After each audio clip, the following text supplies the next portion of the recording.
तो कैसे हैं आप सब? आज है 23 जनवरी। आज के जितने भी इंपॉर्टेंट करंट अफेयर्स के क्वेश्चंस हैं और उनसे जुड़े फैक्ट्स सब डिस्कस करेंगे। चलिए शुरू करते हैं आज के पहले और सबसे इंपॉर्टेंट सवाल से। सवाल है कि हाल ही में पराक्रम दिवस कब मनाया गया? तो इसका सही जवाब है ऑप्शन बी। पराक्रम दिवस मनाया जाता है 23 जनवरी को। अच्छा, ये मनाया क्यों जाता है? ये मनाया जाता है हमारे महान फ्रीडम फाइटर नेताजी सुभाष चंद्र बोस जी की बर्थ एनिवर्सरी पर। और देखिए, जैसे ही कोई इंपॉर्टेंट डे आता है ना, उस महीने के सारे इंपॉर्टेंट डेज एक साथ रिवाइज करने हैं। चलिए करते हैं। 4 जनवरी को विश्व ब्रेल दिवस, 9 जनवरी प्रवासी भारतीय दिवस, 10 जनवरी विश्व हिंदी दिवस, फिर 12 जनवरी राष्ट्रीय युवा दिवस, 15 जनवरी भारतीय सेना दिवस और 21 जनवरी को त्रिपुरा, मणिपुर और मेघालय का स्थापना दिवस। ऐसे लिंक करके याद करोगे तो कभी नहीं भूलोगे। चलिए अब इंपॉर्टेंट डेज से आगे बढ़ते हैं और देखते हैं कुछ नेशनल लेवल की इंपॉर्टेंट खबरें। नेक्स्ट क्वेश्चन, भारत की सबसे सेफेस्ट सिटी किसे डिक्लेयर किया गया है? इसका सही जवाब है ऑप्शन बी, मंगलुरु। मंगलुरु को इंडिया की सेफेस्ट सिटी डिक्लेयर किया गया है। यहाँ एक चीज पे आके रुकना है और ध्यान से सुनना है। मंगलुरु अलग है और बेंगलोर अलग। एग्जाम में कंफ्यूज नहीं होना। मंगलुरु एक कोस्टल सिटी है, एक मेजर पोर्ट, जबकि बेंगलोर वो तो स्टेट कैपिटल है, इंडिया का आईटी हब। दोनों कर्नाटक में ही है, लेकिन इनके बीच लगभग 350 किलोमीटर का फासला है। तो याद रखिएगा, इंडिया की सबसे safe city Mangaluru, not Bangalore. और अगर वर्ल्ड की सेफेस्ट सिटी पूछ ली जाए तो जवाब होगा चीन का चिंगदाओ। ये ग्लोबल फैक्ट भी लॉक कर लीजिए।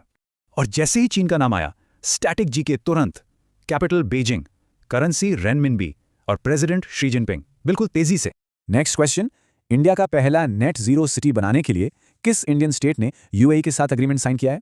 तो इसका करेक्ट आंसर है ऑप्शन सी। ये एग्रीमेंट हुआ है तेलंगाना और यूएई के बीच।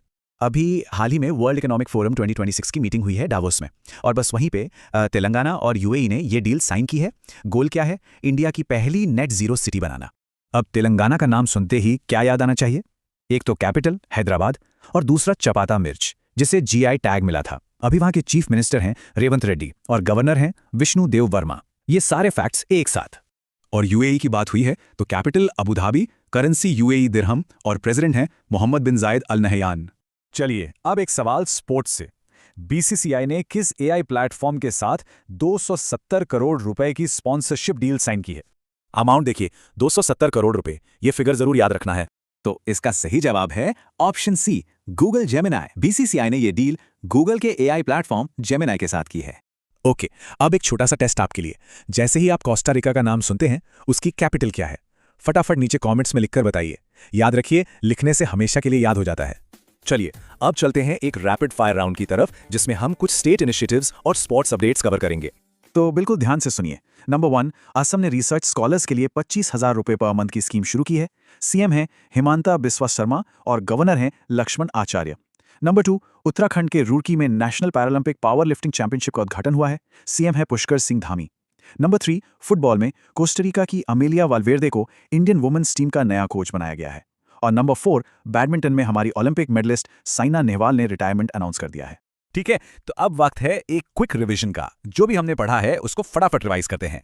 चलिए शुरू करते हैं। पराक्रम दिवस 23 जनवरी, नेताजी की बर्थडे, इंडिया की safest city Mangaluru, net zero city deal Telangana और यूएई के बीच, बीसीसीआई का स्पॉन्सर गूगल जेमिनी 270 करोड़ रुपए, असम की स्कीम स्कॉलर्स के लिए 25,000 रुपए, फुटबॉल कोच अमेलिया वेलवर्डे, और रिटायर्ड कौन हुआ? साइना नेहवाल बैडमिंटन से।